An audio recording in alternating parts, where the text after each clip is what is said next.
What's up, dudes and dudettes? It's Jimmy, aka Zero Tolerance 55 here, bringing you the sixth part in the Bioshock Explained storyline. This one's entitled There's Something in the Sea. This is all the events right before Bioshock 2, so the next video will be Bioshock 2. But I'm just going to go ahead and get on with the video.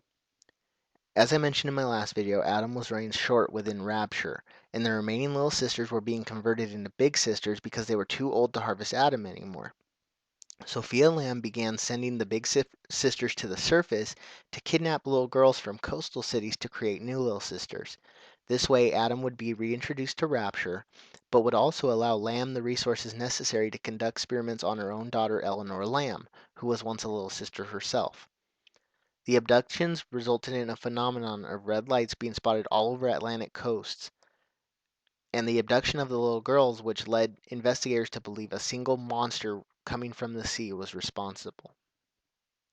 At this time, Bridget Tenenbaum realizes what is going on and returns to Rapture to try and save the new Little Sisters, bring down Sophia Lamb, and end the Little Sister Project once and for all.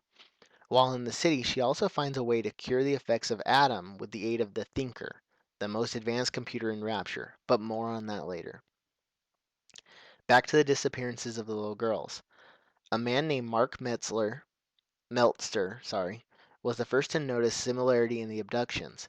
Living with his family on the Atlantic coast, he began to follow the cases and connect the dots when his own daughter was kidnapped as well. Mark began a long investigation to find his own daughter as well as the other missing girls. Using his various contacts, he began to uncover common points in the disappearances of the girls and the vanishing event in over a decade before.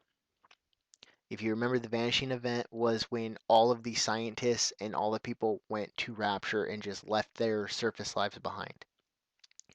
He eventually found out about the existence of Rapture through clues left behind by Orrin Oscar Lutwig.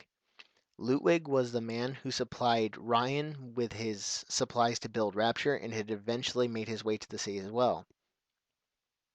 Using his newfound knowledge of Rapture, Mark made his way across the Atlantic as a passenger aboard the SS Nellie Bly. As the boat approached the destination he was looking for, it was attacked by splicers who were under the orders of Sophia Lamb to attack anything that got near the lighthouse entry of Rapture.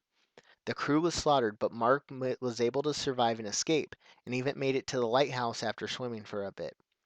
Upon reaching the lighthouse, he entered the bathysphere and descended into Rapture just as Jack did in the first game. While all this was happening on the surface, Sophia Lamb had been keeping her daughter Eleanor sedated so that she could finish up experiments to turn her daughter into what she called the first true utopian. What she didn't know is that while sedated, Eleanor was dreaming of her lost big daddy and maintained the psychic link to the other little sisters and big sisters. Eleanor uses this link to contact Bridget Tenenbaum through some of the little sisters that were already rescued. Using the help of Tenenbaum and the Free Little Sisters, Eleanor was able to reconfigure a Vita chamber in order to resurrect her bonded Big Daddy, Subject Delta, which is where Bioshock 2 begins.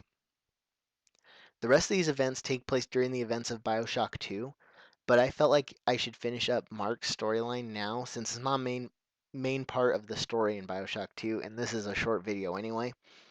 Anyway, like I said, this takes place during Bioshock 2, but, I'm getting it done here. Mark made his way down through Rapture, slowly learning what happened to the city before he eventually finds his daughter Cindy. He is distraught when he realizes Cindy has been turned into a little sister and does not recognize him.